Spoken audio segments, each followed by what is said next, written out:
নমস্কার। খবরের অন্তরালের খবর নিয়ে ক্যালকাটা ডায়ালগস থেকে মনোজ দাস। আজ থেকে 3 দিন আগে 12ই ফেব্রুয়ারিতে ভোটের ফল যাই হোক, বিএনপি সরকার গঠন করছে, শেখ হাসিনা মার্চের মধ্যে দেশে ফিরছেন, এই হেডলাইন দিয়ে ভিডিও করেছিলাম। সেটা দেখে একজন দর্শক কমেন্টসে মন্তব্য করেন, শুরু থেকে আপনার চ্যানেলের সাবস্ক্রাইবার ছিলাম, আজ আপনাকে আনসাবস্ক্রাইব করলাম। এতদিন আশা জাগিয়ে রাখার জন্য ধন্যবাদ।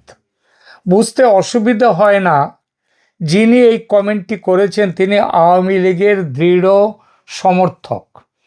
বিএনপি সরকার গড়বে, ভোটের ফল যাই হোক, এটা তিনি মানতে পারেননি।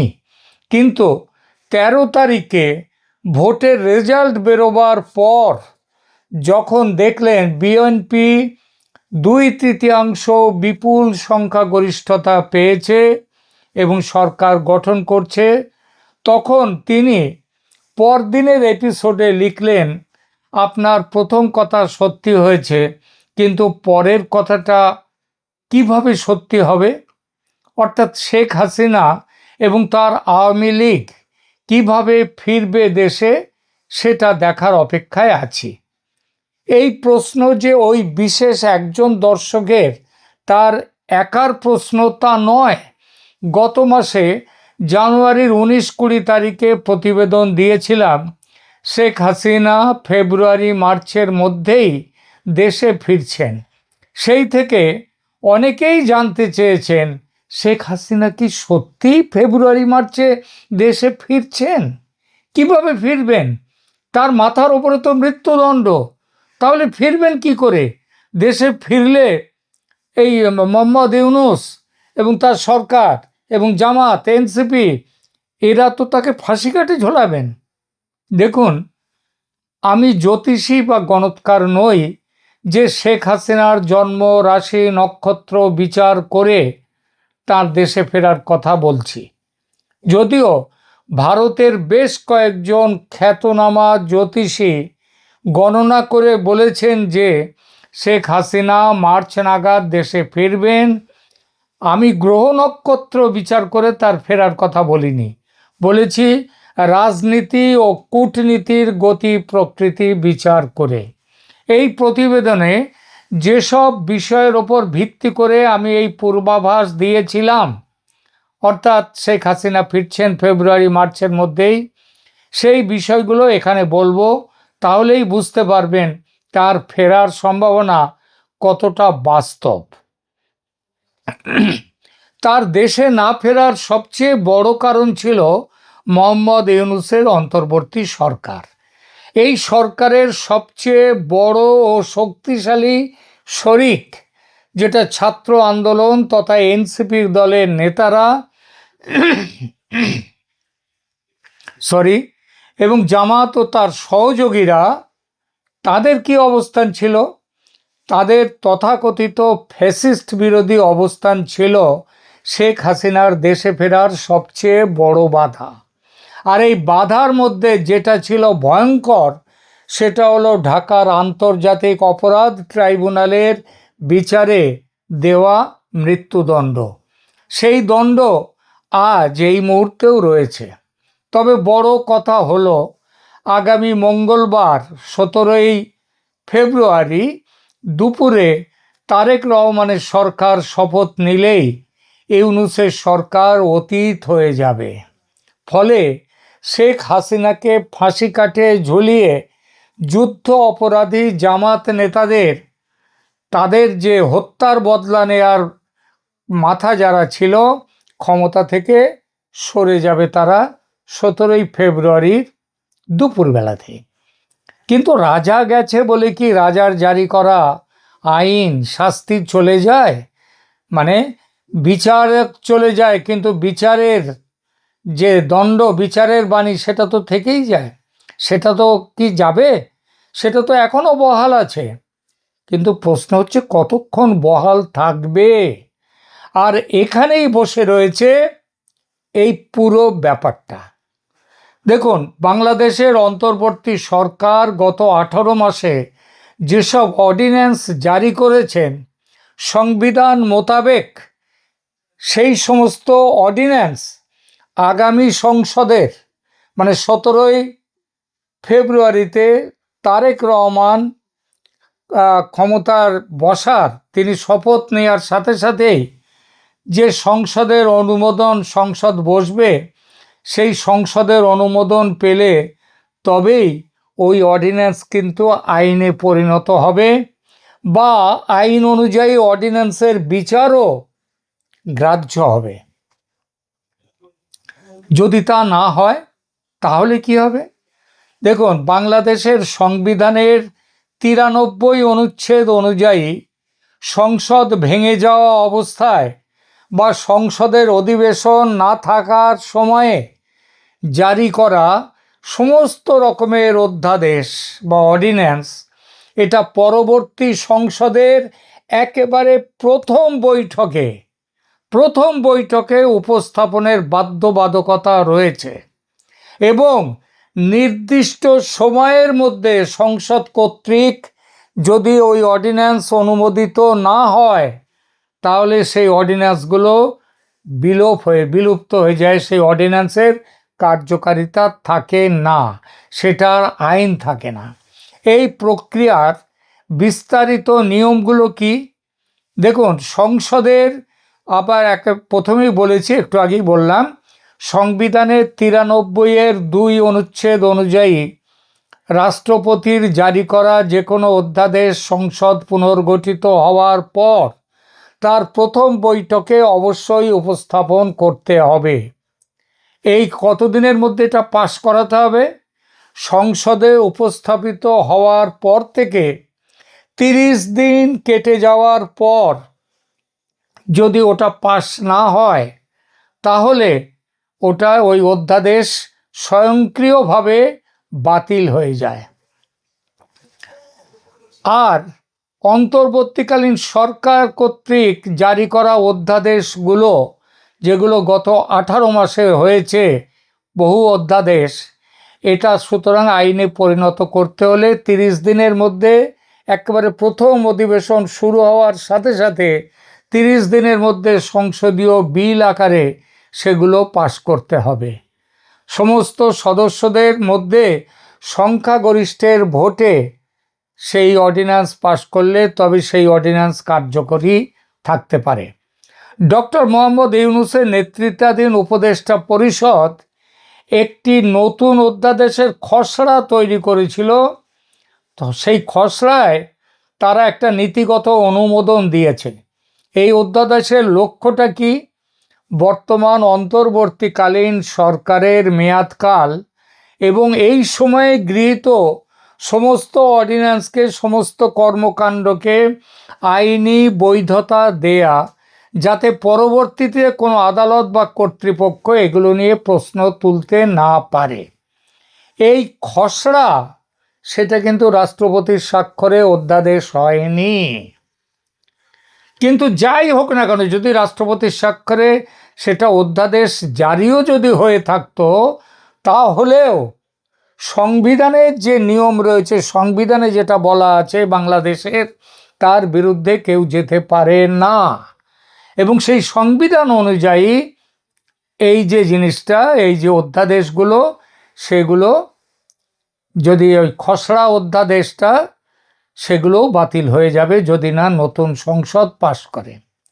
অন্তর্বর্তীকালীন সরকারের সময় জারি করা অধ্যাদেশগুলোর ভবিষ্যৎ তাই সম্পূর্ণরূপে পরবর্তী জাতীয় সংসদের সিদ্ধান্তের ওপর নির্ভর করছে। অর্থাৎ তারেক রহমানের সরকারের সংসদ, এই সংসদ, ত্রয়োদশ সংসদ চাইলে কোনো অধ্যাদেশ বাতিল করতে পারে অথবা অনুমোদন দিয়ে স্থায়ী আইনে পরিণত করতে পারে।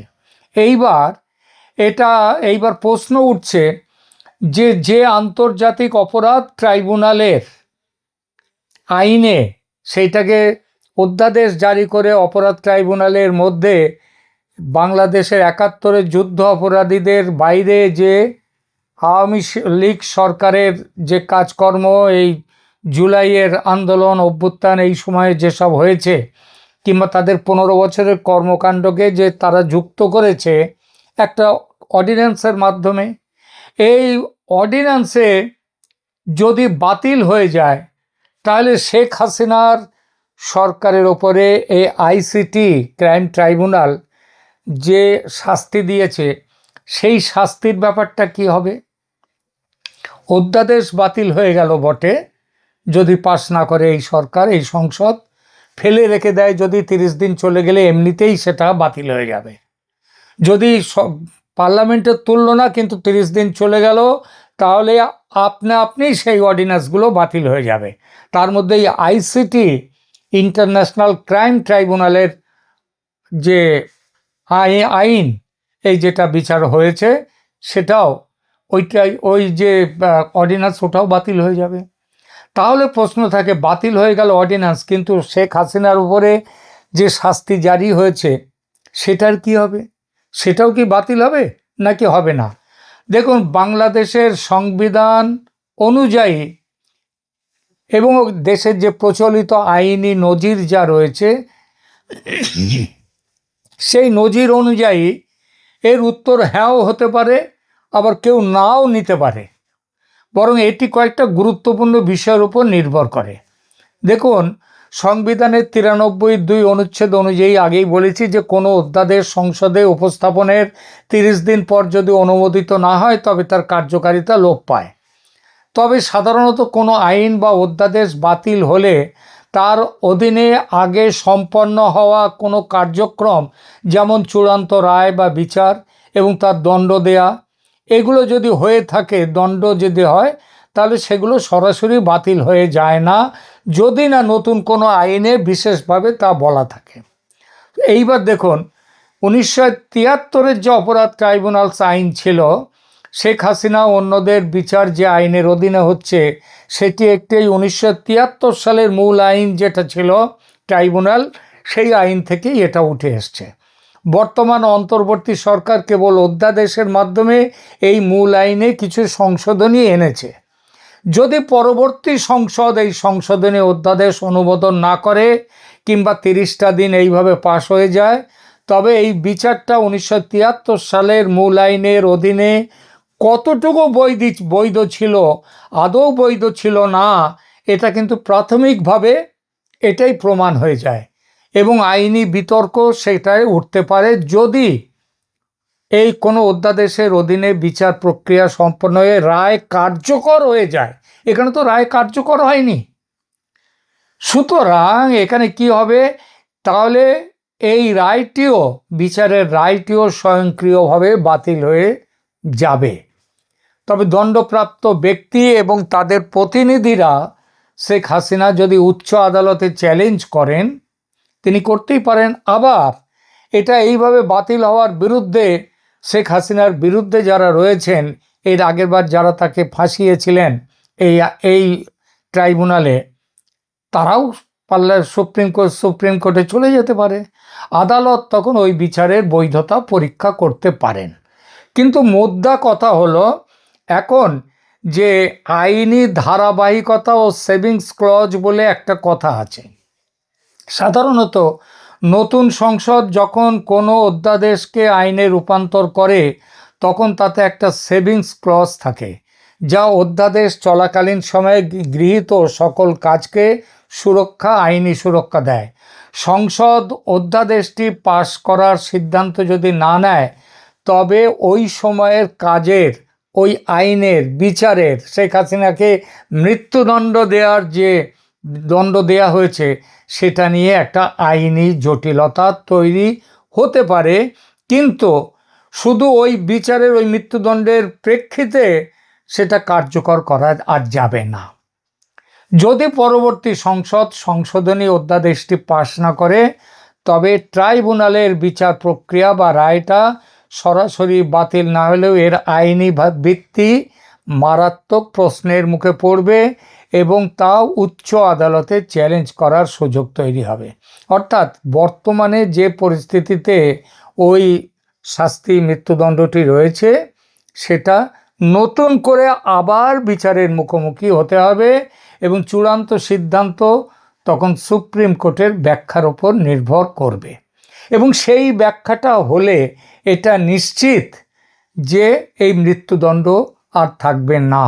কারণ মূলত রাষ্ট্রসংঘের যে রিপোর্টিংয়ের ওপরে এই পুরো শেখ হাসিনার বিচার হয়েছে ক্রাইম ট্রাইব্যুনালে, সেই রিপোর্টিংয়ে পরিষ্কারভাবে বলা আছে যে এর ওপর ভিত্তি করে, কারণ এখানে অনেক কিছুই কোনো রকমভাবে বিচারিক প্রমাণ না রেখে অনেক কথা লিপিবদ্ধ হয়েছে এবং সেই অনেক কথা মিথ্যে কথাও বলা আছে সেখানে। এবং সবাই তো এটা পরবর্তীকালে জানা গেছে যে জামাতের ছাত্র শিবিরের একটি ছেলে, সে একটি নেতা ঢাকা বিশ্ববিদ্যালয়ের, সে এই রিপোর্টটি তৈরি করা, রাষ্ট্রসংঘের রিপোর্টটি তৈরি করার শুরু থেকে শেষ পর্যন্ত ছিল সে। অর্থাৎ এই আইনের বলে কিচ্ছু করা যাবে না, এই আইন বাতিল এমনিতেই হয়ে যাবে। এবং সাথে সাথেই যে মৃত্যুদণ্ড দেয়া হয়েছে স্বরাষ্ট্রমন্ত্রী এবং প্রধানমন্ত্রী শেখ হাসিনাকে এবং তার স্বরাষ্ট্রমন্ত্রীকে, সেই দণ্ডও বাতিল হয়ে যাবে। আর এই বাতিল যাতে হয় সে ব্যবস্থা কিন্তু ভারত সরকার বাংলাদেশের তারেক রহমানের সাথে আলোচনা করে আগেই ঠিক করে রেখে দিয়েছেন।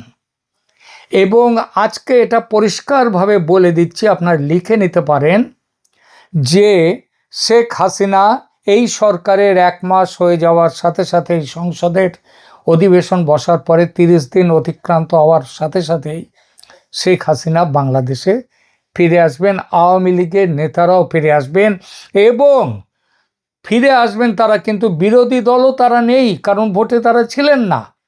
সুতরাং রাজপথের লড়াই করে তাদেরকে কিন্তু মানুষের সামনে নিজেদেরকে প্রতিষ্ঠা করতে হবে। আমি আগে একটা কথা বলেছিলাম যে আগামী 6 মাসের মধ্যে আবার নির্বাচন হবে। আগেই বলেছি, গতকাল একটি এপিসোড দিয়েছি, সেখানে বলেছি সবই ঠিক ছিল। তারেক রহমানের বিএনপি দল 2/3 সংখ্যাগরিষ্ঠতা পেয়ে গিয়ে সংসদে হিসাবটা পাল্টে গেছে। 2/3 সংখ্যাগরিষ্ঠতা পাওয়ার ফলে তারেক রহমানের এবং বিএনপি দলের সভাপতি, তাদের ক্ষমতা, একটা পরিপূর্ণ ক্ষমতায় তাদের রয়েছে। এবং এই পরিস্থিতিতে তাদের পক্ষে নতুন করে নির্বাচনের ডাক দেওয়া সম্ভব নয়, নির্বাচন হতে পারে না। তবে একটা নির্বাচন কিন্তু হওয়ার সম্ভাবনা আছে, সেটা হচ্ছে গণভোট সংক্রান্ত। কারণ গণভোটে যেভাবে ভোট হয়েছে, বিএনপি তো, এবং গণভোটে জুলাই সনদ যেভাবে তৈরি হয়েছে, বিএনপি সেটা মানতেই পারে না, মানবে না। ফলে গণভোটে হ্যাঁ কি না, হ্যাঁ 60% হলো না 70% হলো, এসব কোনো বিচারই নেই, এটা গ্রাহ্যই হবে না। সংবিধানে এইভাবে গণভোটের কোনো রকম সিস্টেম এভাবে নেই। গণভোট হওয়ার সিস্টেম হচ্ছে যখন রাষ্ট্রপতি, একটি সরকার যখন রাষ্ট্রপতিকে বলবে এবং রাষ্ট্রপতি গণভোট করবার যখন সংসদের মতামত ছাড়া গণভোট এইভাবে হতে পারে না। সুতরাং এই গণভোটে যা হয়েছে, জুলাই চার্টার গৃহীত হচ্ছে না। কিন্তু যদি শেষ মুহূর্তে এই সরকার মনে করে যে জুলাই চার্টার অন্তত কিছুটা হলেও একটা স্কেলিটন, কঙ্কালের মতো করে একটি নিয়ে আসা হোক, তাহলে তখন নতুন করে গণভোট হবে। কিন্তু বর্তমানের যে জুলাই চার্টার, যার উপরে ঐকমত্য কমিশন বসেছিল, সেটা হবে না। আর সেসবে তাহলে কি দেখা যাচ্ছে শেখ হাসিনার ওই যে মৃত্যুদণ্ড দেয়া হয়েছিল সেটা আর থাকছে না এবং তিনি ফিরছেন এই ফেব্রুয়ারি মার্চের মধ্যে। এখনকার মতো এখানেই রাখছি। ধন্যবাদ।